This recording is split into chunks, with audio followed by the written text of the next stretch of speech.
Kumusta po kayo? Magandang umaga, hapon, gabi sa inyo pong lahat. At ito naman po, gusto ko lang po pag-usapan po natin ngayon ay ang tungkol kay General Torre. Dahil na lumabas po, na basa ko panood ko sa YouTube na pinulitika talaga si General Torre. Di naman pala illegal ang ginawa niya. Permado to ni Secretary Bersamin. Ayun, lumalabas na po ang mga katotohanan sa YouTube, sa dyaryo, yung mga totoo na nangyari sa ginawa nila kay General Torre. Lumalabas po na parang napolitika lang si General nang dahil sa pagtanggal sa kanya. Ang unang-una po na lumabas na issue, yung pagperma ni Torre pag hindi niya pagpayag na pumirma doon sa pinabibili ni Junvic Rimul, yung baril, mga armas ng PNP. Sana po yun. Pagkatapos, yung pinag-initan na si Torre ni Junvic Rimulya nang dahil sa nasa kasaan niya yung mga alaga niya, yung mga bata niya na yung PNP chief natin ngayon. Ayun, at nirekomenda naman kay President Marcos, tinanggal naman si General Torre na wala namang kasalanan, walang violation. Basta-basta na lang nila tinanggal. Ang pakiusap ko lang sana kay Presidente Marcos, tingnan niyang maigi. Si General Torre, maraming accomplishment na nagawa. Tinaya niya ang buhay niya, walang takot. Hindi siya nagpatalo. Hinuli niya si Kibuloy kahit na hinarangan siya ng mga senador ni Robin Hood, Magnanakaw Padilla, si Bato at si Go. Pinipilit niyang patikilin at pauwiin si Torre, pero katakot-takot na kaso ang inabot ni Torre nang dahil yung Kibuloy, kay Pastor Abuloy. Tinaya niya ang buhay niya, ma-accomplishment, nahuli. Iyan ang nagpaganda sa pangalan ng gobyerno ni Marcos. Tapos ngayon, nag-issue ang ICC ng warrant of arrest. Nag-request ang ICC sa Interpol at hinuli naman ni General Torre si Duterte. Yan, accomplishment na yan. Buhay niya, sinuong niya. Kaso, imbestiga sa Senado ni makapiling traidor na si Amy Marcos. Inimbestigahan at sinalang si Torre at pinahirapan nila. Anong resulta? May kaso hanggang ngayon, dinala sa ombudsman. Siya ang nagdala sa mga sambayan ng Pilipino na mapalapit ang mga pulis sa sambayan ng Pilipino, at mga Pilipino naman naniniwala na tapat at tunay na naglilingkod si Torre sa sambayan ng Pilipino. Pagkatapos yan pa ang ibabalik ninyong, kung yan ang gumagawa ng masama, yung parang tinatanggal ninyo. Bisan isipin nyo naman na nag-aambag na nga, binubuhat ang gobyerno natin sa tunay na paglingkod sa sambayan ng Pilipino. Siya pa ninyong tatanggalin at gagawin ninyong floating lalagay doon. Si Nartates, ano ba ang accomplishment niya? Naging RD siya. NCPRO, ano yan siya, chief. Anong nangyari? Anong resulta? Ngayon, nawala na si Torre. Ang daming balita ngayon sa mga TV, krimen, nasaan si Duterte. Hindi, nagpapalaki lang ng bayag sa opisina. Utos ng utos, yan ang yan ang ginagawa niya ngayon. Tsaka parang rubber stamp na si Duterte. Mamaya magpapaalam, natatakot dahil magpapaalam kay John Vic Rimulya. Di maintindihan, walang sariling desisyon. Paano kaya yon pag lumabas na ang warrant of arrest ni Bato? Kaya niya kayang hulihin yan? Mr. Marcos, isip-isipin nyo naman po, si DPWH Bunuan, pahirap. Ang tagal-tagal na. Kung hindi nyo pa nakita yung mga anomalya, ba't hindi nyo kayang tanggalin si Bunuan?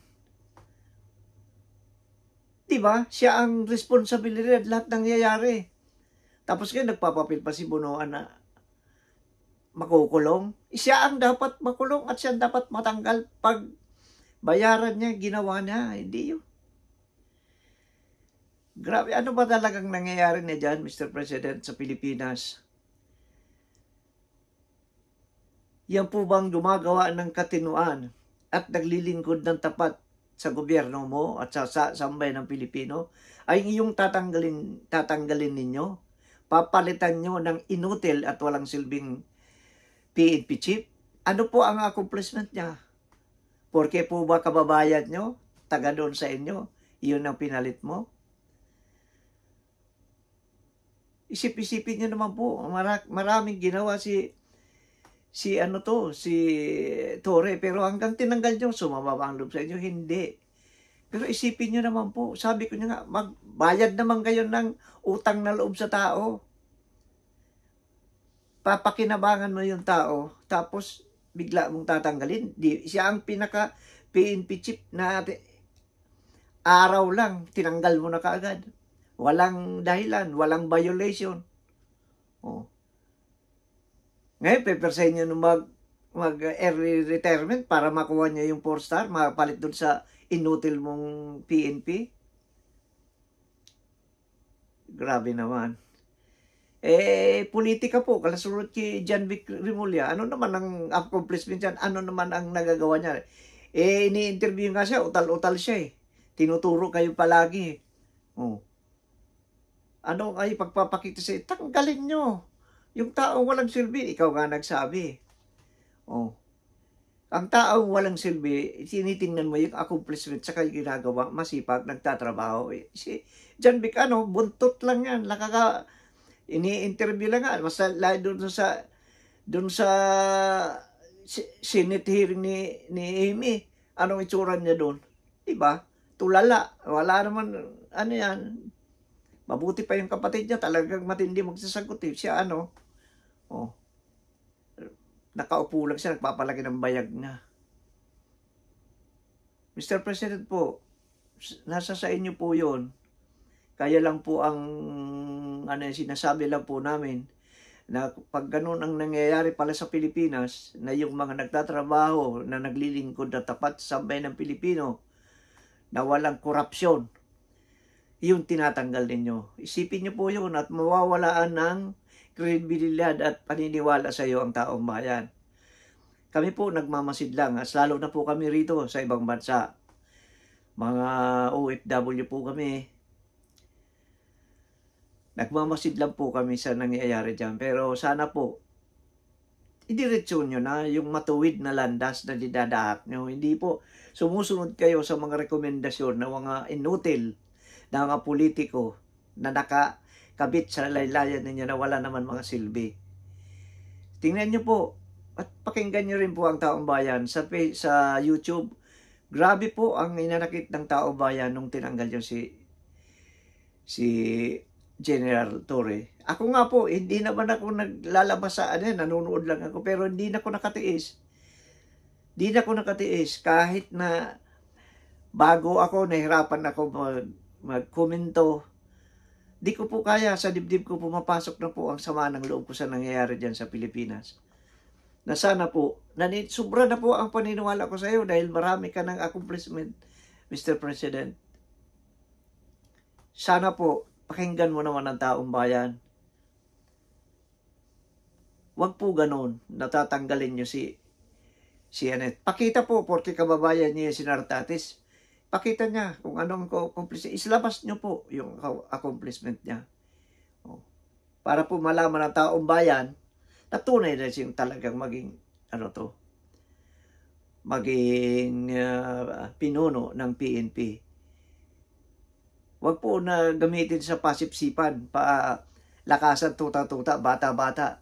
Ang problema po yun, ito darating na, siguro itong September 23. Pagtapos ng hearing ni Duterte, lalabas ang warrant. Pag lumabas po ang warrant, paano kaya ba ng PNP mo yung yung chief ng PNP mo, si Nartati yung hulihin niyan?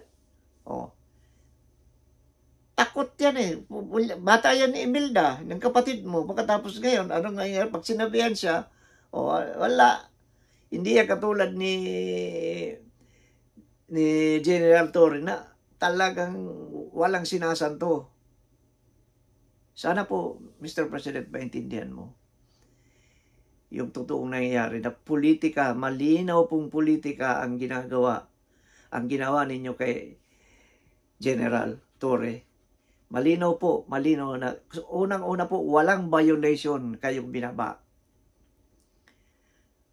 Bakit po tinanggal ninyo? Ang rason lang ng dahil naglampas ka sa nag-NAPOLCOM. Ang dami po na mga naging chief o police dyan sa Pilipinas. Pagkaupo nila, tinanggal nila, nag-reshuffle sila mga officer ng mga sa opisina, nilabas nila. Ganon din po ang ginawa ni General Torre. Walang pagkakaiba. Bakit hindi nagreklamo ang NAPOLCOM? Ngayon lang, nalilinis mismo ni General Torre yung mga kapulisan. Gusto niya lahat kumilos, hindi magpalaki ng mga bayag sa opisina. Utos tang utos. Pati po si General Fajardo tinanggal. May dahilan. Ano naman yung pinalit? Wala rin silbi. Isa pa rin inutil yung pinalit na spokesperson ng PNP, yung chief. Chief lang siya. Dapat hindi naman marunong. Utal-utal pa. Magpaliwanag. Paano malalapit sa kanya ang mga taong bayan kung ganyan?